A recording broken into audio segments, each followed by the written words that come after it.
Tantor Audio, a division of Recorded Books, presents Girl in Love by J. Crownover and Rebecca Yaros. Narrated by Sofia Willingham and J.F. Harding. Chapter 1. Langley. Red dress? Check. Lip gloss? Check. Respectable, sexy, but not quite stripper heels? Check. Cash? You betcha. I was pretty sure this wasn't the kind of bar where I would trust handing my credit card over to anyone to start a tab. I was on a mission, as soon as I got out of this house. "You're certain you can get them?" Virginia asked, clicking her manicured nails on the mahogany table. "Langley," she hissed as I passed the archway that led to the dining room. Damn, I'd almost made it out. For a split second, I debated ignoring my stepmother. Freedom was only 20 feet away.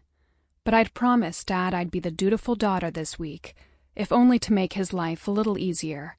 So I looked longingly at the front door for another second, then turned into the dining room, clutching my keys so hard they dug into my palm.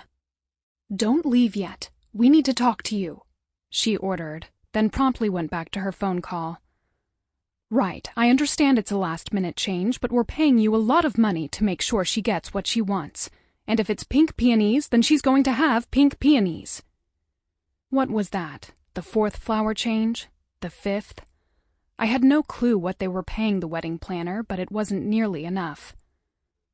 "Move," Camille snapped from behind me. I sidestepped and allowed my stepsister to pass, which was pretty much a metaphor for our entire relationship. Or lack of one. We'd both been freshmen in high school when our parents married. For that first year or so, I'd hoped we'd be friends, or even actual sisters. Instead, I ended up living across the hall from my biggest rival.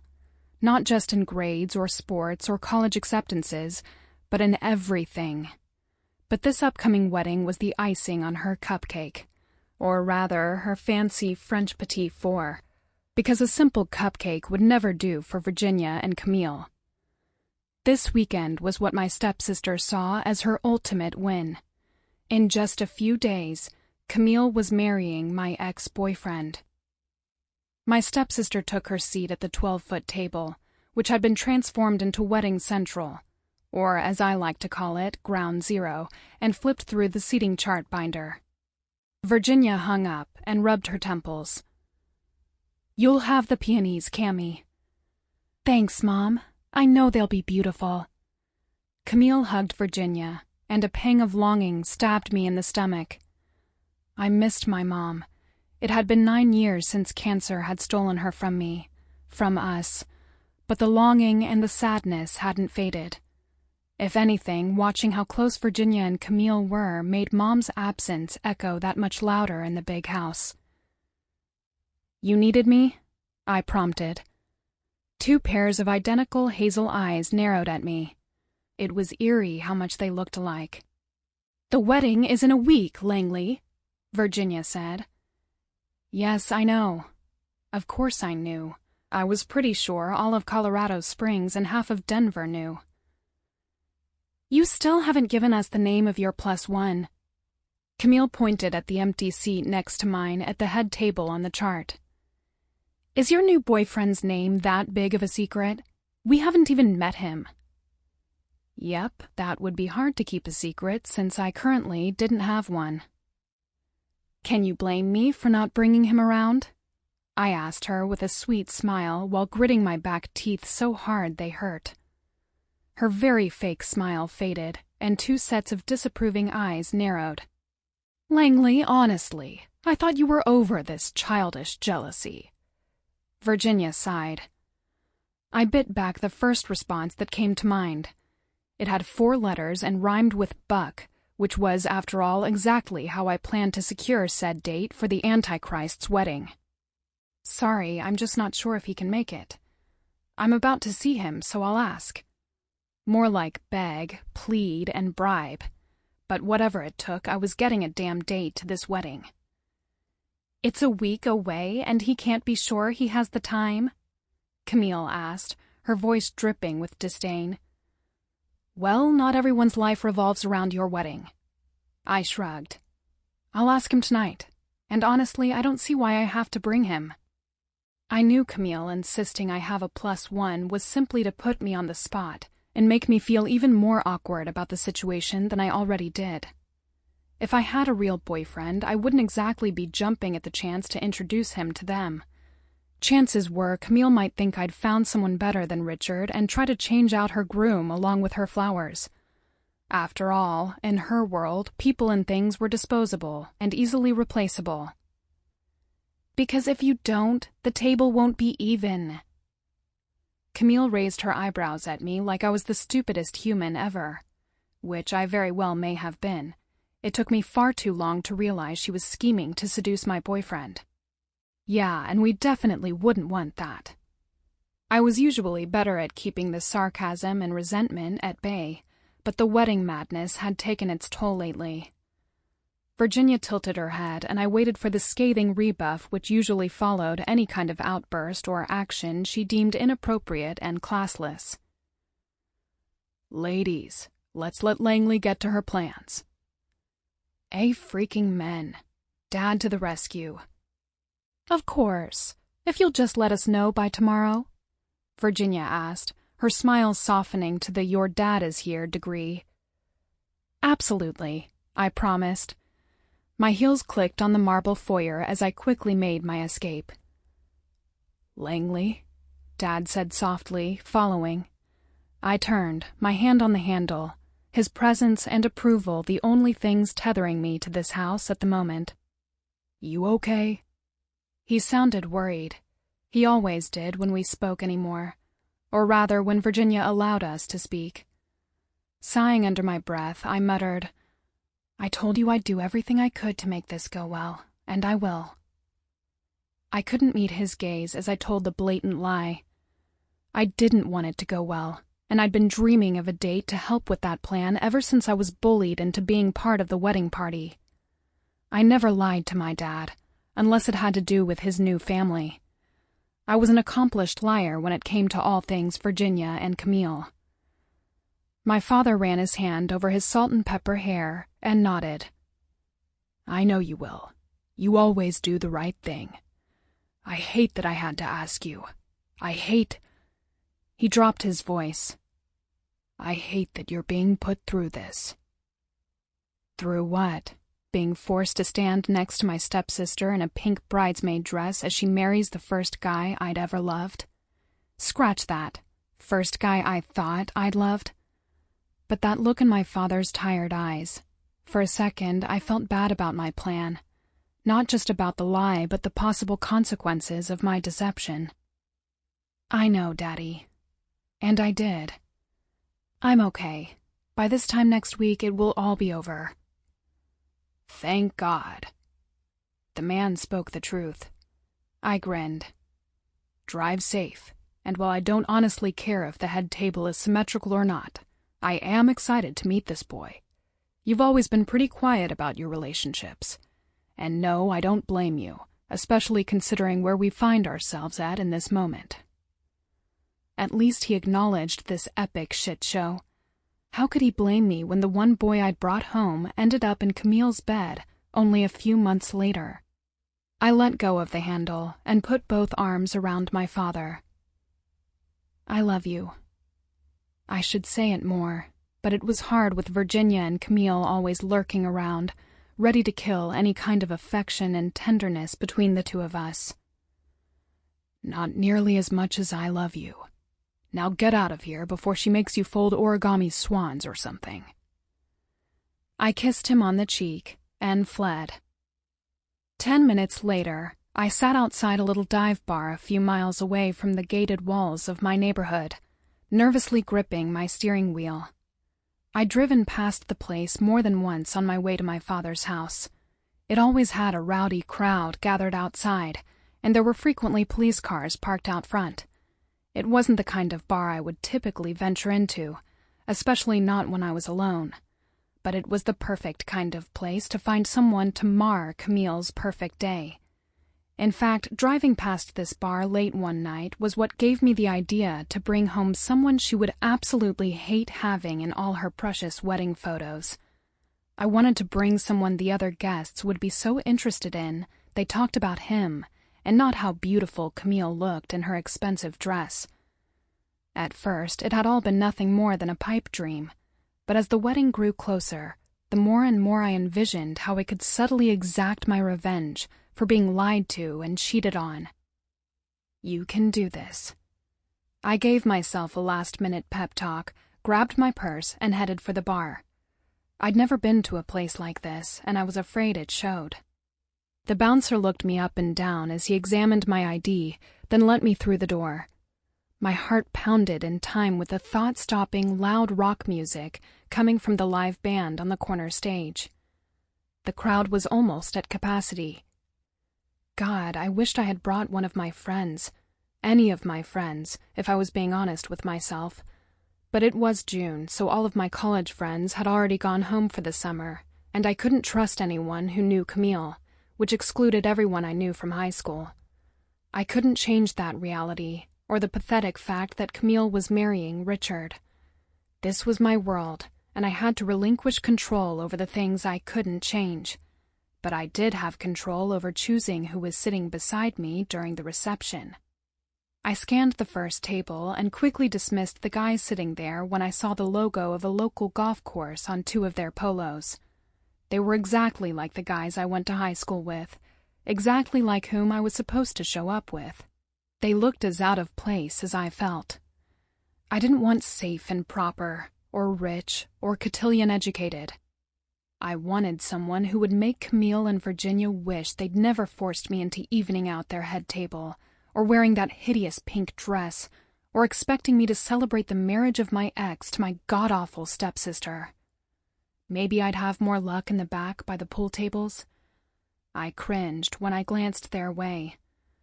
Okay, there was a line between someone who looked like they might have gone to prison and someone who had actually been to prison. Those guys? Definitely of the second variety. I wanted to shake things up, not land myself dead in a ditch somewhere. My legs were slightly unsteady as I crossed the room toward the long wooden bar. I took the only empty seat and ordered a drink, dismissing the bartender as a viable option as soon as I caught sight of his wedding band. But out of the corner of my eye, I noticed the guy sitting next to me. Holy shit, his arms were massive, and inked. Like a lot. You didn't see that kind of tattoo work in the circles I normally ran in. I couldn't see his face since he was turned in the opposite direction, but his hair was close-cropped and very dark. Military, I guessed. We weren't far from Fort Carson, and there had to be at least a dozen GIs in here. Running into members of the military was rather common on this end of town. The bartender slid my martini over, and I thanked him as I paid. Hopefully I'd have my choice made before I needed another drink. Or 10. I didn't want to have to Uber home and leave my car parked here overnight. I doubted it would still be there in the morning if I did. Shifting my gaze to my other side, I found another possible option. He was tall and lanky, with shaggy curly hair, tattoos up his neck, and more than a few metal pieces decorating his face. He was definitely cute in a very bad boy kind of way. Yep, he'd do just fine. Actually, so would any of the other guys in his drinking trio. They'd give Virginia a coronary at first sight, not to mention make for spectacular additions to the reception photos. Okay, here went nothing. Hi, I said, because I figured something more cordial had to come out before, can I pay you to fake date me for the week?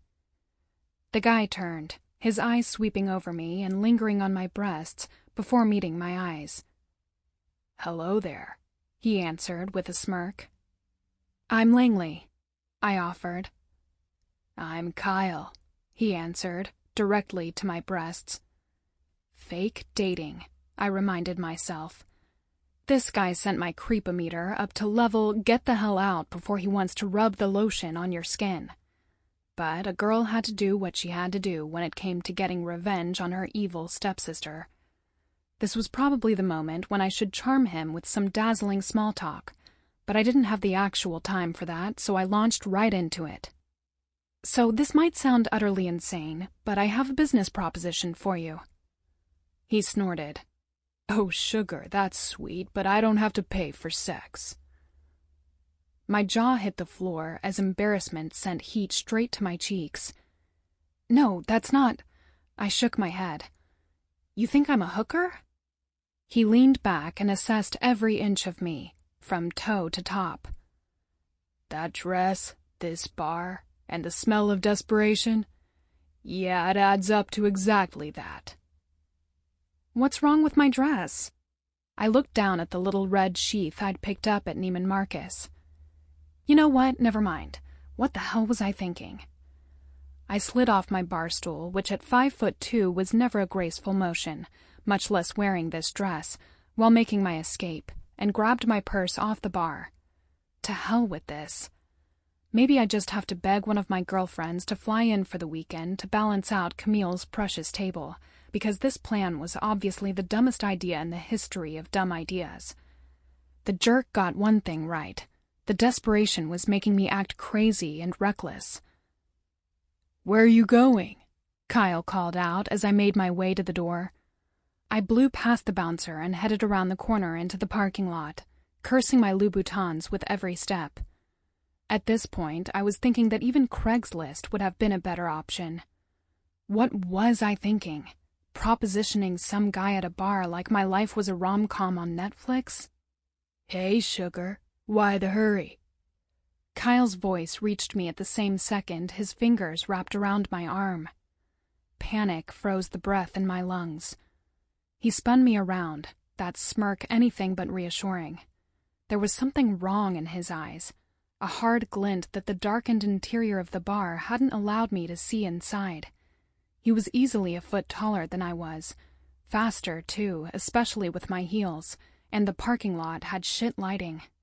He was no longer cute or a viable option. He was a threat.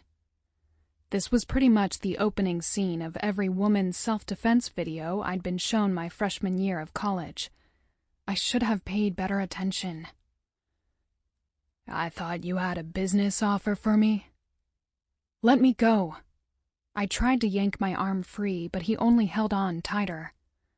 Come on now, the night's just getting started. Why don't you take a ride with me and we can talk about business? The other two guys he'd been seated with silently appeared behind him. No! I yelled as he pulled me closer. Come on, we know you'll like this kind of transaction, he promised. I stomped down on his foot as hard as I could with my heel, and he shouted, but didn't let go. Stupid combat boots he was wearing. What was I? A second later, a fist slammed into the jerk's smirking face, and I was free. My heel snapped as I stumbled backward, landing hard on the pavement. She said no. It was all my savior said, and all he apparently needed to say, as he let his fists do the talking for him. What the fuck? Kyle hissed from his position on the ground, touching his crooked, bloody nose. Oh yeah, that was definitely broken and well-deserved. Good. She said no, my rescuer repeated, taking a threatening step toward Kyle. One of Kyle's friends charged, and my savior walked right into the advance, hitting him with another right hook. I gasped when the new guy took the skeevy friend by the throat and put him to the ground in one smooth move. You next? He asked the third, his hand still gripping the second's neck. He wasn't even breathing hard, sweating, or anything. Calm as could be, while my heart felt like it was going to jump out of my chest. Nope, the last guy said, backing away with his hands up. My savior let go of the second asshole and stood up, putting himself between me and Kyle. Like I was telling you, in case you didn't hear her or me each time you were told. She said no. Kyle and his friend got to their feet while leaning on one another and headed toward the third.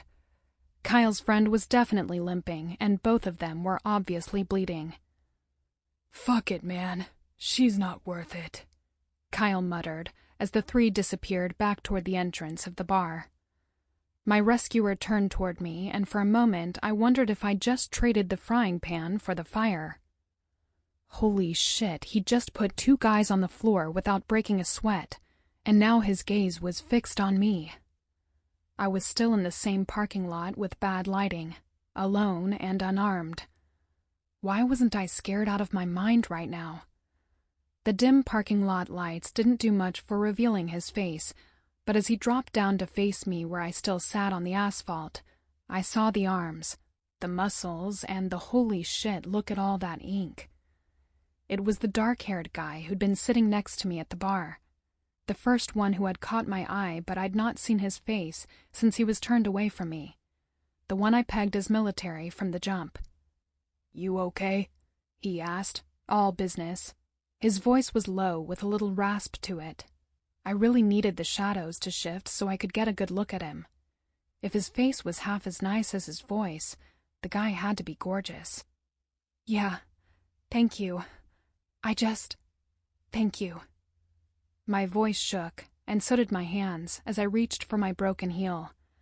I lifted my hand, studying the trembling fingers. "It's the adrenaline. It'll wear off, don't worry. Let's get you some coffee. The shop right there is still open." He pointed to the opposite end of the parking lot. "That's okay, I'm fine." There was zero warmth in his voice, and like hell was I going to escape one attack to only replace it with another. "You're shaking, and it's not fine." He sighed. "Take out your cell phone." "What?" "Cell phone." When I just stared at him, he took my purse, fished out my phone, and handed it to me. "Open it." "Bossy." I did, simply out of pure confusion, and maybe a little shock. At least I could call the cops if I had my phone in my hand. The thought was fleeting as he suddenly took it from me, snapped a selfie with the flash on, and then started tapping away with his thumbs. After a moment, he handed it back. Staring at the picture, I was stunned to see his face was even better than his voice.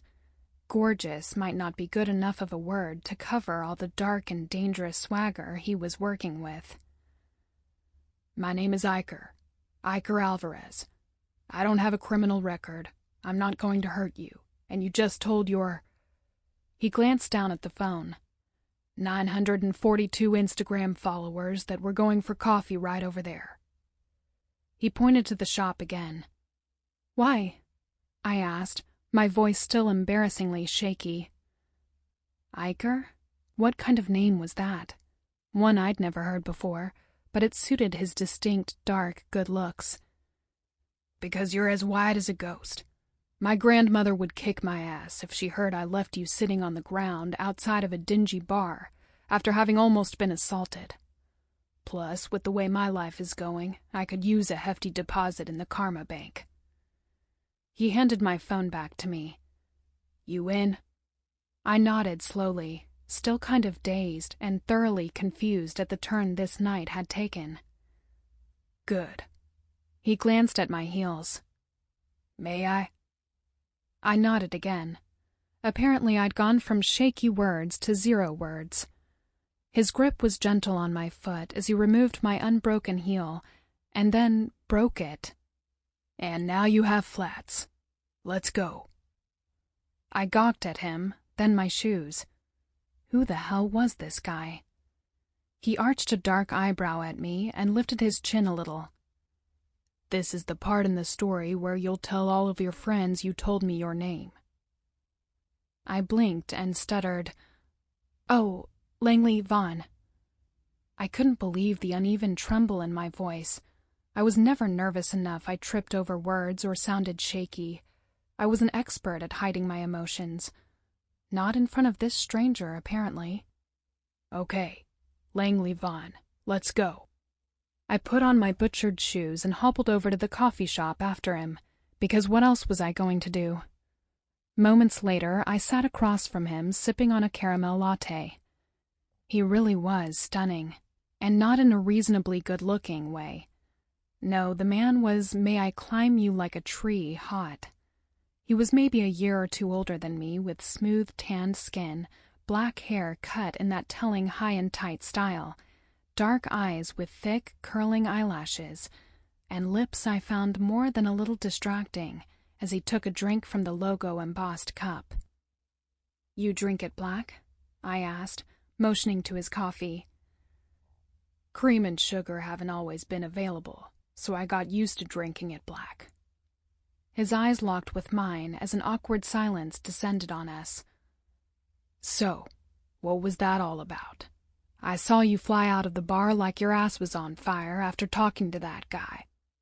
"Oh, I came to the immediate realization that I was pretty much an idiot," I admitted, proud that my voice had finally stopped trembling. "How so?" There was no judgment in his eyes, just curiosity. What the hell, right? I was more than embarrassed at my actions already. Who cared if he laughed me out of the coffee shop? I figured I could waltz into the bar, find someone who wouldn't mind fake dating me for a week so I could make it through my stepsister's wedding, and it would all go off without a hitch. I laughed to myself before taking another sip of the latte. "You need someone to fake date you? Why?" He looked genuinely confused. "You can't find someone to go on a real date with?" He sounded skeptical. "I can find a real date, but that's not what I need right now. My stepsister is marrying my ex-boyfriend in a wedding that's pretty much taken over my entire life, and I'm supposed to stand there in a fancy dress with a smile while she twists the knife a little deeper. Oh, and I need to identify my +1 by tomorrow so I don't throw the head table off symmetrically." My lips lifted in a sarcastic smile as I air-quoted that last part. I need the kind of date who doesn't mind ruining someone else's big day. Someone who can ruffle feathers and cause a bit of a spectacle. And this sounds awful when I actually vocalize it, but someone I would never date for real. "Okay, that's all pretty fucked up." He laughed, and the sound warmed up the parts of me that were still numb from what had just almost happened in that parking lot. It also revealed a lone dimple in his tanned cheek. Holy heartthrob Batman. "It's not that funny," I argued. "Ridiculous, I do admit, but definitely not funny." "Okay, so you wanted that tweaker to take you to your sister's wedding?" "Stepsister," I corrected him. "And yeah, I wanted someone who would shock my family. Someone they wouldn't ever picture me with. Consider it my own personal form of revenge." "I guess I just don't get it. You're a smoking hot blonde with pretty blue eyes, who obviously favors the country club crowd, if the label on that purse and those trashed shoes are any indication. You should have dudes lined up around the block looking to help you out, not be scouting out assholes in a grungy bar." It doesn't work that way in my world. Everyone I know also knows Camille, my stepsister, and Richard, my ex. Their wedding is a huge social event. No one would dare put a damper on their uber-special big day. I need an outsider, a stranger. I didn't dare say this part out loud, but also someone unafraid of both my father's name and far-reaching influence, and Virginia's well-known wrath. "Got it," he nodded. "So your plan was just to ask any random guy?" I nodded and blushed a little at the full truth. I was planning to pay him. It's not like I was going to assume the pleasure of my company and whatever crabbed dish Camille finally agreed on serving would be enough to get someone to go along with my plan. "How much?" he asked before taking another drink. "How much what?" That dimple and those glinting dark eyes sure were really distracting. "How much were you going to pay? I mean, how much does fake dating run these days? Is it an hourly charge, a per diem charge, a flat fee?" He tapped his fingers on the side of his coffee mug, and his eyebrows twitched as he watched me. $10,000. I shrugged. His hands spasmed in reaction, and for a second I was sure I was about to be covered in coffee, but he held it in. "I'm sorry?" he asked, after he managed to swallow. I played with the rim of my cup. $10,000. I repeated. Seemed like a good round number to convince someone to put up with my family's level of bullshit for the week. When does this week... Sample complete. Ready to continue?